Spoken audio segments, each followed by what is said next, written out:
Good afternoon. तो मैं continue करता हूँ उसी चैप्टर को। तो सेकंड चैप्टर में आपका अगला टॉपिक है effects of exercise on muscular system. तो एक्सरसाइज का क्या इफेक्ट पड़ता है मस्कुलर सिस्टम पे। तो देखिए मस्कुलर सिस्टम्स बेसिकली हमारे डायग्राम में आपको सामने दिख रहा होगा, तो जिसमें मस्कुलर सिस्टम में हमारा क्या क्या चीज़ें आती हैं। तो देखिए मस्कुलर सिस्टम में हमारी चीज़ें में जो आ रही हैं, सामने डायग्राम आपको सामने दिख रहा है।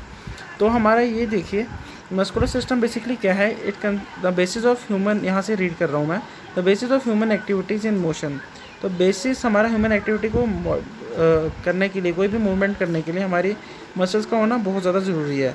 तो in other words it is said that the movement of human body is possible only by the contractibility of muscles. तो उनका मूवमेंट होना, कॉन्ट्रैक्ट करना, ठीक है, एक्सपैंड करना, तो जो मूवमेंट होती है हमारी मसल्स की, उसकी वजह से ही हमारी बॉडी में मूवमेंट हो पाती है। आगे क्या है, द मसल स्पेशलाइज्ड टिश्यू। तो मसल बेसिकली है क्या, मसल बेसिकली क्या है, हमारा एक स्पेशलाइज्ड टिश्यू है। क्या है, स्पेशलाइज्ड टिश्यू है which enables the body parts to move. तो ये बॉडी पार्ट्स को क्या करने देता है, मूव करने देता है, ताकि इसी की वजह से हमारी बॉडी में मूवमेंट हो पाती है। The beauty and shape of the body is due to this muscle. तो हमारी बॉडी में अगर जैसे आप एक कपड़े को अगर आप बिछाने के लिए बाहर रखेंगे, तो अगर आप उसको हवा में रख रहे हैं तो उसकी कोई शेप नहीं है, पर उसको अगर आप हैंगर में रखते हैं तो एक उसकी पूरी शेप बन जाती है। वैसे ही हमारी बॉडी में जो मसल्स हैं उसकी वजह से हमारी बॉडी में क्या है, एक शेप आती है। आगे the contribution of this muscle in the body is 40 to 50%। तो कितना कंट्रीब्यूशन है, 40 to 50%। This muscles are attach to. तो ये मसल्स किस किस से अटैच होती हैं, बोन के साथ, कार्टिलेज, लिगामेंट। कार्टिलेज होती है जो बिल्कुल वेरी सॉफ्ट बोन होती है, ये पाई जाती है बेसिकली हार्ट में, ठीक है, आपके एयर में, उसे हम कहते हैं कार्टिलेज। तो कार्टिलेज के अंदर जो हमारी, जो हार्ट के अंदर हमारे जो बोन्स हैं उसे हम कार्टिलेज कहते हैं। आगे ligaments and to the skin. तो ये किस किस से जुड़े हुए हैं मसल्स हमारी, बोन से, कार्टिलेज से, लिगामेंट से और स्किन से। सब muscles are flat and some are long. तो कुछ आपकी क्या होती हैं, फ्लैट होती हैं, और कुछ क्या होती हैं, आपकी लॉन्ग होती हैं। आगे आगे इसमें देखिए क्या लिखा हुआ है। तो आगे लिखा हुआ है इसमें कि दीज फाइव, आगे लिखा हुआ है the muscles of upper and lower limbs are long flat muscles. Limb होता है बच्चे जो आपका ये थाई के पास का पोर्शन होता है, लिम्ब कहते हैं इसको, ठीक है। तो इसके ऊपर और लोअर वाले को हम क्या कहते हैं, कहते हैं लॉन्ग मसल। तो हमारी कहाँ पर होती हैं, the muscles of upper and lower limbs are long और मसल्स कैसी होती हैं, वो लॉन्ग मसल्स होती हैं, ठीक है। इसके बाद देखिए आगे क्या लिखा हुआ है, the muscles are made up of fibre. Fibre क्या होते हैं, थ्रेड लाइक स्ट्रक्चर। जैसे आपके धागे होते हैं वैसे ही थ्रेड लाइक स्ट्रक्चर होते हैं फाइबर्स, पर वो बहुत ज़्यादा स्ट्रॉन्ग होते हैं, उनमें स्ट्रेंथ बड़ी होती है कि वो एक मसल्स को एक के साथ जोड़ के रख पाते हैं। ऐसे धागा तो इतना स्ट्रॉन्ग नहीं होता, पर आपको पता है जब अब जैसे काइट उड़ाते हैं तो वो धागा कितना स्ट्रॉन्ग होता है, तो वैसे ही हमारी मसल्स भी बड़ी स्ट्रॉन्ग होती है। जो एक दो मसल्स जो हमारे फाइबर्स हैं बॉडी में होते हैं वो बहुत स्ट्रॉन्ग होते हैं, जो हमारी मसल्स को एक साथ विधेड़ रख पाते हैं, एक शेप में रख पाते हैं। अच्छा आगे देखिए, these fibres are thread like structures and connected with each other through, ठीक है। The fibres are thread like and are connected with each other with connective tissue. तो किसकी हेल्प से ये कनेक्टेड होते हैं, थ्रेड लाइक कनेक्टिव टिश्यू की वजह से। आगे देखिए क्या दिखा है, the length of these fibres varies from. कितनी लेंथ होती है इनकी, 3 mm से 4 सेंटीमीटर, 3 mm से 4 centimetre. And thickness varies from 0.1 to 0.1 mm तक। तो 0.01 mm से 0.1 mm तक इसकी थिकनेस होती है। आगे every fibre has it cell. हर फाइबर की अपनी क्या होती है, एक सेल होती है। उसके बाद the cell contains a liquid like sarcoplasm. तो इसमें क्या होता है, हर जो सेल होती है उसमें क्या होता है, एक लिक्विड जैसा फ्लूइड पड़ा होता है, उसको कहते हैं सैक्रोप्लाज्म, ठीक है। अच्छा तो इसके बाद देखिए इसमें जो आगे की चीज़ है वो मैं कंटिन्यू करता हूँ। इसके आगे मैं कंटिन्यू करता हूँ। तो देखिए इसमें अब क्या होगा, एक सेकेंड, इसमें आगे आता है बच्चे, देखिए आपका टॉपिक। तो इसमें आपका क्या आ रहा है, आगे क्या लिख रहा है ये, जो आपकी जो बेसिकली मसल्स हैं वो 3 टाइप की हैं, 3 टाइप की मसल्स हैं। उसमें सबसे पहली मसल आती है बच्चे आपकी वॉलंटरी मसल, दूसरी होती है इनवॉलंटरी मसल्स, और तीसरी होती है कार्डियक मसल्स, ठीक है। तो 3 टाइप के मसल्स हैं। तो फर्स्ट टाइप की क्या है आपकी, वॉलंटरी मसल्स। कौन सी मसल्स हैं, वॉलंटरी मसल्स। तो वॉलंटरी मसल्स कौन सी होती हैं, these muscles are also called as skeletal muscles. क्या नाम है इनका, स्केलेटल मसल्स। और स्ट्रिप्ड मसल्स, क्या नाम है इनका दूसरा, striped muscles. And are attach to various bones of the body. तो ये कहाँ पर अटैच होती हैं, various parts of the body के साथ। तो कहाँ पर अटैच होती हैं, various part of the body, ठीक है। तो इस चीज़ को आप ध्यान से देखिए, यहाँ पर क्या लिखा हुआ है, फिर से रीड करता हूँ मैं। जो वॉलंटरी मसल्स हैं are also called as skeletal muscles. यहाँ पे लिख रहा है, यहाँ पे ध्यान दीजिए, जहाँ पे मैंने अंडरलाइन किया है यहाँ पे ध्यान दीजिए। तो हमारे क्या है, voluntary muscles are also called as skeletal muscles और striped muscles and are attach to various bones of the body which helps them to body to move. तो ये मसल्स किसके साथ अटैच्ड है, बोन के साथ अटैच होती हैं। The contraction of this muscles is under one's control. तो इनका कॉन्ट्रैक्ट होना किसके कंट्रोल में, हमारे कंट्रोल में होता है, खुद से नहीं चलती हैं, इनको हम संभालते हैं कि इनको कॉन्ट्रैक्ट करना है नहीं करना है, इनकी मूवमेंट करानी है नहीं करानी है। These muscles have greatest diversity in shape, size and power. तो इनमें बहुत ताकत है और बहुत चेंजेस आते रहते हैं शेप में, साइज़ में। जैसे बचपन में छोटी बोन मसल्स रहती हैं, फिर धीरे धीरे जैसे एज बढ़ती है हमारी शेप की चेंज होती है मसल्स की, उनका साइज़ चेंज होता जाता है, ठीक है। तो उसके बाद हमारे पास यहाँ पर क्या लिखा हुआ है, देखते हैं इसको ध्यान से। आगे लिखा हुआ है कि the skeletal muscles makes the movements of entire body or parts of the body and place to place and give rise to movements of associated with respiration। तो ये मूवमेंट में हमारा हेल्प करता है, ठीक है। अच्छा, इसके बाद आता है इनवॉलंटरी मसल्स। सेकंड टाइप कौन सी आती है आपकी, इनवॉलंटरी मसल्स। तो वॉलंटरी में क्या पता था कि इनको हम खुद कंट्रोल कर रहे हैं। वॉलंटरी में बेसिकली क्या था कि इनको हम अपनी मर्जी से कंट्रोल कर पाते हैं, क्योंकि इसमें लिखा हुआ था they are our own control, ठीक है। तो अब इनवॉलंटरी में देखिए क्या फ़र्क आता है इससे। इनवॉलंटरी में क्या लिखा हुआ है, involuntary muscles are also called unstriped muscles. उसमें स्ट्रिप्ड मसल्स थी, इसमें क्या नाम है इसका, अनस्ट्रिप्ड मसल्स है, ठीक है। These muscles are responsible for the movement associated with alimentary canal. तो बेसिकली जो इनवॉलंटरी हैं ये किस जगह पर है, मेनली एलिमेंट्री कैनाल, मतलब माउथ से लेके फूड पाइप से लेके पेट तक, स्टोमक तक जो चीज़ें जाती हैं वो हमारी कौन सी होती है, एलिमेंट्री कैनाल, ठीक है। तो वहाँ पर जो मूवमेंट हो रही है उसमें ये वाली मसल्स हमारी ज़्यादा पाई जाती हैं। These muscles also control adjust the diameter of blood vessels. तो क्या करता है, ब्लड वेसल्स का साइज़, जैसे थिकनेस, जैसे एक पाइप होती है, ट्यूब होती है, उसमें से पानी अगर आपने तेज़ निकालना है आगे से, तो हम उसको आगे से प्रेस करते हैं और उसका मुंह आगे से छोटा कर देते हैं, तो दूर तक हमारा फ्लो से पानी जाता है। वैसे इनका जो हमारी ब्लड वेसल्स है इनको थिक रखना है, थिन रखना है, कब थिक रखना है तब थिन रखना है, तो वो सारी चीज़ें कौन मेंटेन कर रहा है, वो हमारा इनवॉलंटरी मसल्स ही देख रहा है उन चीज़ों को, ठीक है। कि भाई उसकी थिकनेस कम करनी है, जैसे इतनी थिकनेस से ब्लड फ्लो कर रहा है, अब इसको कम करना है तो इसको थोड़ा सा कम करना है, तो इतना कम करने कौन करेगा, कौन सी मसल्स करेंगे कॉन्टैक्ट, ये हमारी इनवॉलंटरी मसल्स, ठीक है। तो ये अब आगे आपका इसमें आगे लिखा हुआ बच्चे, इसमें देखिए ध्यान से कि आगे इसमें क्या लिख रहा है ये, कि the muscles are control adjust the diameter of blood vessels and ducts of glandular tissue. These muscles contract without nervous stimulation. मतलब इनको नर्व्स का मैसेज की ज़रूरत नहीं होती है, ये खुद से कॉन्ट्रैक्ट कर लेती हैं, रिलैक्स कर लेती हैं। आगे लिखा है these muscles are seen in organs of body like kidney and intestine. तो कहाँ पे पाई जाती हैं ये, किडनी में पाई जाती है और इंटेस्टाइन में पाई जाती हैं, किडनी में और इंटेस्टाइन में पाई जाती है। आगे लिखा हुआ है the contraction of these types of muscles is not under the control of individual. ये हमारे हाथ में नहीं है, ये खुद से करनी है कॉन्ट्रैक्ट, तो ऑटोमेटिकली बॉडी के प्रोसेस के हिसाब से खुद कॉन्ट्रैक्ट करती है, इनकी मूवमेंट खुद होती है, इसमें इंसान के हाथ में कुछ नहीं होता, हमारे हाथ में नहीं होता, तो ऑटोमेटिकली अपना काम करती है, ठीक है। तो ये कौन सी होती है आपकी इनवॉलंटरी। तीसरी आती है कार्डियक मसल्स। तो कार्डियक मतलब कार्डिया मतलब आपके हार्ट की बात हो रही है, ठीक है। तो कार्डियक मसल्स कहाँ पाई जाती है, हार्ट में। तो cardiac muscles are found only in the walls of heart. तो ये सिर्फ हार्ट में पाई जाती हैं। These are strips in the muscles as in the case of voluntary muscles.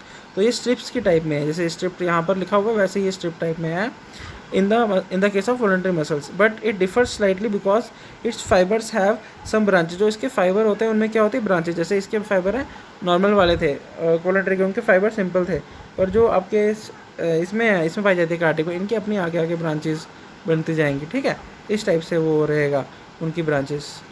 उसके बाद देखिए आगे क्या लिखा हुआ है, आगे लिखा हुआ है the cross bending of pattern of this muscle is similar the skeletal muscle. तो इनकी जो बेंडिंग है वो किसके जैसी है, स्केलेटल मसल जैसी, ठीक है। आगे लिखा है cardiac muscles is involuntary muscle and has little और नो कैपेसिटी फॉर रीजनरेशन।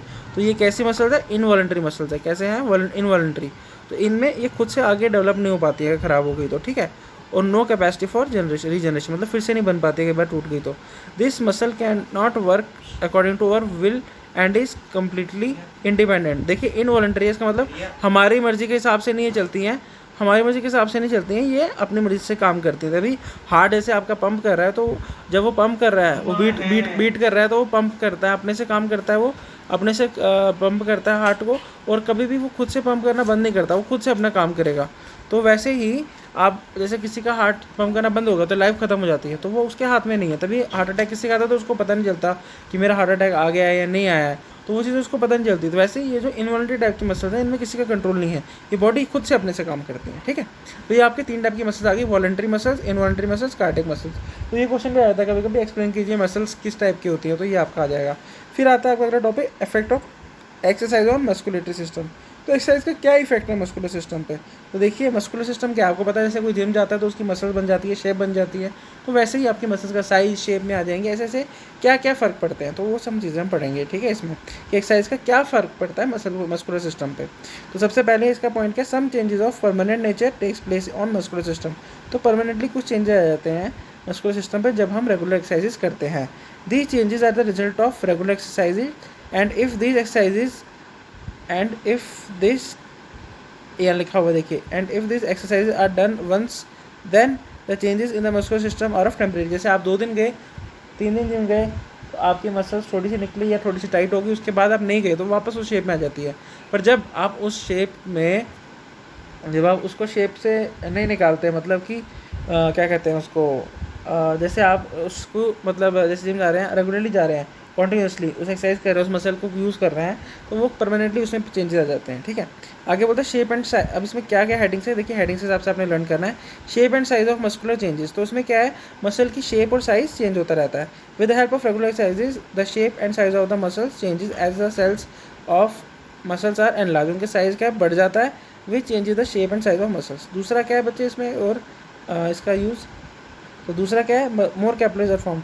तो देखो अब हर जगह मसल फैलती जा रही है, ब्रांचेस फैलती जा रही हैं, साइज बढ़ता जा रहा है, तो उनको ज़्यादा से ज़्यादा ब्लड की सप्लाई चाहिए हर जगह। अगर यहाँ तक थी तो वो बढ़ के यहाँ तक पहुँच गई, तो यहाँ तक पहुँचाने के लिए ब्लड चाहिए, और ब्लड की छोटी छोटी जो ब्रांचेस उसे हम कहते हैं कैपिलरीज। क्या कहते हैं, कैपिलरीज। तो कैपिलरीज की ज़्यादा रिक्वायरमेंट बढ़ जाती है ताकि वहाँ तक ब्लड ले जा सके, ताकि उनको ब्लड सप्लाई मिले मसल्स को और वो डेड ना हो जाए, तो हमें मोर कैपिलरीज की ज़रूरत पड़ जाती है। More capillaries are formed.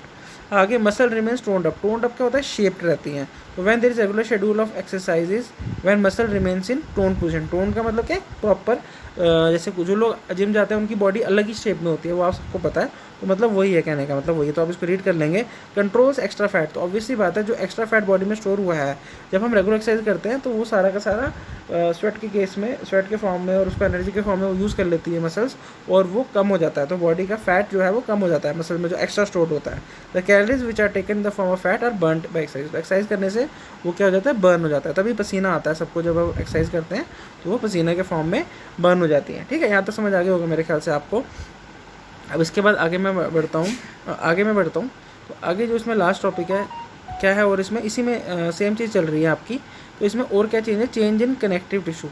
क्या है, चेंज इन कनेक्टिव टिश्यू। तो चेंज इन कनेक्टिव टिश्यू के लिए बच्चे आपका क्या आता है, चेंज इन कनेक्टिव टिश्यू के लिए, हाँ जी, तो चेंज इन कनेक्टिव टिश्यू यहाँ पर देखिए। तो with the help of a regular exercise on the connective tissue which connects, यहाँ पर देखिए, यहाँ पर ध्यान से, तो क्या होता है, change which connects fibres become powerful. तो जो कनेक्टिव टिश्यू मैंने पीछे बताया था आपको, किस काम आता है कनेक्टिव टिश्यू, आपके बोन और फाइबर को ज्वाइन करने के हेल्प में आता है, ठीक है। फाइबर्स को, जो फाइबर्स है उनको ज्वाइन करने के काम आता है कौन सा, कनेक्टिव टिश्यू। तो क्या कहता है, वो मोर पावरफुल हो जाता है। मतलब रेगुलर एक्सरसाइज करने से जो हमारे कनेक्टिव टिश्यूज़ हैं which connects the fibres become, वो पावरफुल बन जाते हैं। The stress of strenuous of hard, strenuous मतलब बहुत तेज़ एक्टिविटी को करनी जिसमें बहुत मेहनत लगती है, और hard activity bear by these tissues and these can be extended up to some extent. तो ये ज़्यादा मतलब सख्त काम करने के लिए बिल्कुल प्रिपेयर हो जाती हैं। Efficiency in movement of muscle. तो एफिशिएंसी मूवमेंट, जब आप बार बार एक्सरसाइज करते हैं तो आपकी बॉडी की मूवमेंट स्टार्ट हो जाती है, उसकी वजह से एफिशिएंसी उनकी बढ़ जाती है। इजीली आपने जितनी बार मूव करना है, जिस एंगल तक ले जा सकते हो। अगला आता है डिलेज फैटिक। फैटिक का मतलब क्या होता है बच्चे, फैटिक का मतलब होता है थकावट होना। तो जब आप रेगुलर एक्सरसाइज करते हैं तो आपकी मसल स्ट्रॉन्ग हो जाती है। तो जैसे कोई इंसान 10 कदम चल के थक जाता है, कोई इंसान 10 किलोमीटर चल के नहीं थकता। तो बेसिकली बात क्या है कि वो फैटिक, उनकी मसल स्ट्रॉन्ग हो जाती हैं एक्सरसाइज करके उनमें थकावट नहीं होती। तो अगर डिले का मतलब क्या है कि थकावट देर बाद होना। जैसे अगर कोई इंसान 10 मिनट चल के थकता है, तो जो रेगुलर एक्सरसाइज कर रहा है, जिसकी मसल स्ट्रॉन्ग है, वो 15-20 मिनट्स, 25-30 मिनट्स, 1 आवर के बाद जाके थकेगा। तो जो फैटिक है, थकने का रेट है, वो लेट हो जाता है। Increased food storage. तो क्या करता था, regular exercise increase the food capacity as a body food which is stored utilize immediately when it is need felt. तो जब आप मसल्स, जब आप एक्सरसाइज करते हो तो आपको जो बॉडी में स्टोर्ड है, फैट है, खाना है, कार्बोहाइड्रेट सारा यूज़ हो जाता है, तो उसको बार बार भूख लगती है और वो ज़्यादा खाने खाने की उसकी क्षमता बढ़ जाती है। जैसे किसी को भूख नहीं लग रही होती, क्योंकि उसकी बॉडी में स्टोर ही इतना कुछ है कि उसको ज़रूरत ही नहीं है। तो जब उसको ज़्यादा चाहिए तो वो बार बार एक्सरसाइज करवाएगा उससे, ठीक है। उसके बाद आता है करेक्ट्स द बॉडी पोस्चर। तो जब मसल्स होंगी हमारी बॉडी में तो बिल्कुल बॉडी का पोस्चर बिल्कुल स्ट्रॉन्ग होता है। जैसे हमको पेरेंट्स कहते हैं बिल्कुल स्ट्रेट बैठिए, तो उसमें आपने क्या बताना है कि भाई हमारी बॉडी का जो पोस्चर है बिल्कुल स्ट्रेट होना चाहिए, बैक हमारी स्पाइनल कॉर्ड बिल्कुल स्ट्रेट होनी चाहिए, तो वो भी इंप्रूव हो जाती है। उसके बाद है रिएक्शन टाइम इंप्रूव। तो जब आपकी मसल्स हैं, जैसे आपको कोई हिट करने आ रहा है, तो अगर आप बिल्कुल एक्सरसाइज नहीं करते, स्लो सुस्त बंदे हैं, लेजी बंदे हैं, तो आप अपने आप को बचाने में बहुत टाइम लगाएंगे। हाथ आपका आते थे तब तक अगला बंदा आपको 2 मुक्के मार देगा या आपको पीट देगा।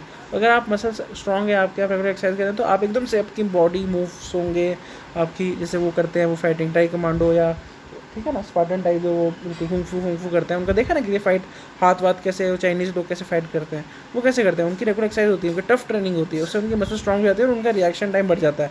रिएक्शन टाइम बेसिकली होता है कि जैसे आपको सामने दिख रहा है कि कुछ गिर रहा है, तो आप कितनी देर में उठ के उसको बचा पाओ। वैसे आपको कोई मारने आ रहा है तो आप कैसे बताओ, आपकी बॉडी कैसे रिएक्ट करती है एक्सटर्नल एजेंट के अगेंस्ट या स्टिमुलस के अगेंस्ट, तो वो चीज़ें होती है हमारी बॉडी की रिएक्शन टाइम, ठीक है। तो क्या लिखा हुआ है, the reaction time can be improve with the help of exercises and the speed of nerve impulse increase. Nerve impulse क्या है, जैसे कोई आ रहा है आपको, किसी ने मारा है, तो आपकी नर्व एकदम से फास्ट दिमाग में भेजेगी और दिमाग एकदम से रिप्लाई देगा कि अब उसने मारा आपको तो आप भी उसको लगा दो, या अगर ये कोई हमसे बड़ा है तो इससे मार खाते जाओ, तो जो भी आपकी बॉडी का रिस्पॉन्स रहेगा, तो नर्व की इम्पल्सिस की स्पीड बढ़ जाती है। तो nerve impulses move very quickly and through the motor nerves. Motor nerves होती हैं जो सिग्नल को ले जाती हैं, and nervous system of muscle fibre which improves. तो उसकी वजह से जब नर्व इम्पल्सिस बड़ी फास्ट हो जाती हैं तो हमारा रिएक्शन टाइम क्या होता है वही बढ़ जाता है, ठीक है। तो ये आपके मसल्स के ऊपर इफेक्ट थे।